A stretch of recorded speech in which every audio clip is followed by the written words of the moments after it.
આજે અનાપુર ગઢ તાલુકા પંચાયત સીટના ભારતીય જનતા પાર્ટીના ઉમેદવારના તરફેણમાં સભાવડીમાંથી ફોર્મ ભરેલ હતા. એમને આજે સ્વેચ્છાએ પોતાનું ઉમેદવારી પત્ર પરત ખેંચીને ભારતીય જનતા પાર્ટીના ઉમેદવારને સમર્થન આપ્યું છે. અને ગામમાં તમામ સમાજના મોટી સંખ્યામાં લોકો ભેગા કરીને સમાજના અને સમગ્ર સમાજે એમણે ભારતીય જનતા પાર્ટીના ઉમેદવારને ટેકો જાહેર કર્યો છે.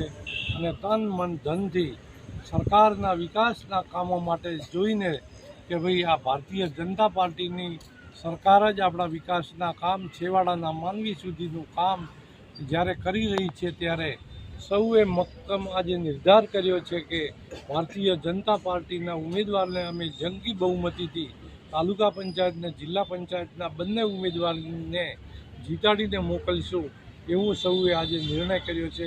ઉમેદવાર પત્ર મેં ભર્યું હતું એ પાછું લે અને ડેટાના ઉમેદવારને જાહેર સમર્થન રહી હાથે રહી અને જીતાડું. તાલુકાની અને જિલ્લાની સીટમાં જે તે મને પાર્ટી જવાબદારી આપશે એ રીતે અત્યારે કામ કરું. અને તહેવારો એસટી ધાનેરા તાલુકાના એસટી મોરચાનો પ્રમુખ હાલે અને સંગઠન જે તે કામગીરી આપશે એવું હાથે અને ઉમેદવારની જીતાડું. ચૂંટણીમાં હફા કે પણ આવશે કોઈ માણસોને વિચારવાળું બોલવું નહીં, તો જાહેરમાં સમર્થન આપવું.